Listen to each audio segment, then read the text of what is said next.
balat, maganda ang itsura. Happy. Gaano ka-happy ngayon, Jenica? Alam nyo, gusto ko sana sabihin meron na. Wala pa dito. Single pa rin tayo dito. Actually, excited nga po ako sa day off ko bukas kasi medyo matagal na po ako walang day off. Ilang linggo na rin. Parang pa 1 month na po. So what do you mean day off bukas? Na wala akong work. Opo, kasi gumawa po tayo ng 3 pelikula this year. Tapos, ongoing po yung para sa teleserye po natin. So, talagang parang wala talaga tayong time. Pero ang goal naman talaga natin ay makapag-ipon dahil mayroon tayong 2 anak na binubuhay, kaya naman ma-achieve natin yan. So wala pang inspirasyon? Dito wala. So puro bio-essence ang kagandahan mo ngayon? Yes. Actually, magtatayo ako ng bayan sa bahay niya. Kasi masyadong busy eh. Parang bababa na lang siya pagising niya, nandun na, no? Pero natutuwa Are you talaga single? ako. Are you single? Me? No. Tinitrigger na daw eh. Munti ko nang i-push. So Jenica, yung 3 teleserye mo, pwede namang sabihin. Yung sa teleserye mo. Pwede na po. So, ang susunod po natin dito, Saving Grace ni Sharon Cuneta dito. Wow. Kung minahal tayo ng mga tao sa Dirty Linen bilang Lala, siguro po ngayon isusumpahan na po nila ako. Salbay ko. Okay lang. Buti na lang po nakapirma na ako sa The more you bioethics. hate, the more you love, di ba ganun yun? So okay lang yun. Okay lang. Kumusta ka-excel sa siya? Ako, sobrang saya dito.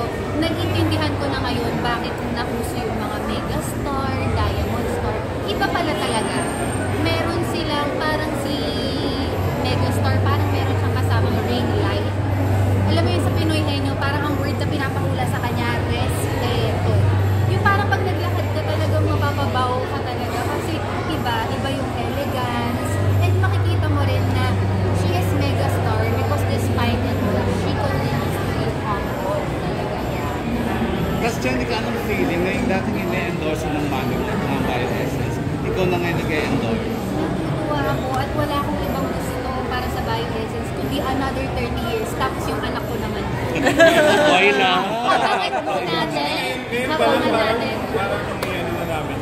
Abangan na natin. Magkikita-kita po tayo ulit sa 60th anniversary ng bioessence. Ilan taon na ba yung mga Andito bagay? naman po ako as ano na nun, as a visitor. Naku, napaaga pala. Parang ano pa lang yun. Siguro mga 21 yung mga anak ko nun. Anong sabi ng mom mo? Like, na bago endorser. Anong sabi ng po? mom mo? Masaya po siya. Ang sabi niya po sa akin, please give my regards to Dr. Emma. Kasi malapit po talaga si Mama at si Dr.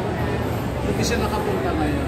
Oo nga, may taping po siya. Busy sila sa Widow's War kasi locked in po sila. Sir, bilang bioessence ambassador po Sir, gusto ko naman bakit pagkatapos ng pagkasampal niya sa akin, inisip ko rin po kung gusto ko po siya tawagin Hinay. Pero lang po. Sir, ano yung question niyo, sir? Kasi po bilang bioessence ambassador po si Jenica, meron po limitations or bawal sa mga projects niya. Wala pwede na i-discuss. Or free, wala naman. Pwede siya kontrabida sa mga... Pwede. Ang nakakatuwa. Ilang brand ambassador siya, kailangan bang lagi siyang mabalik sa mga... Alam mo, yung mga kontrabida, maganda rin naman talaga. Ay, true. So, free naman siya. Libre-libre na sa mga pwede na tanggaping projects.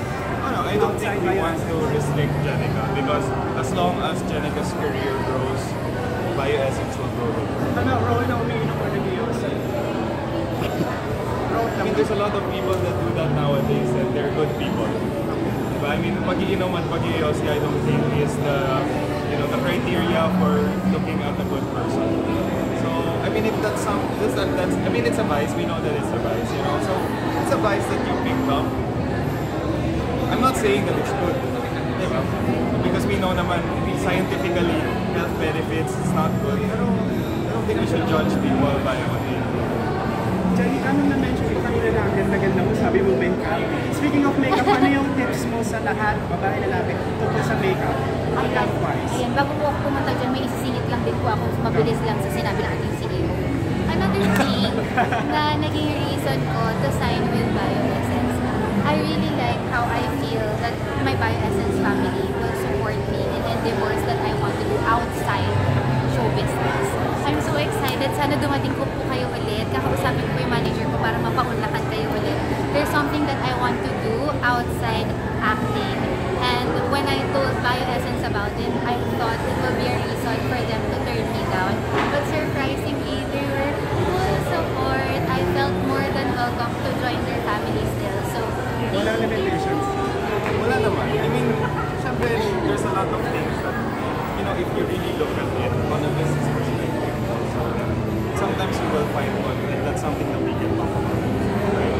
Pero as long as it doesn't affect any of the parties negatively, I don't think there's any reason we should restrict each other to the things that we do. Because like I said, we want Jelica's career to grow.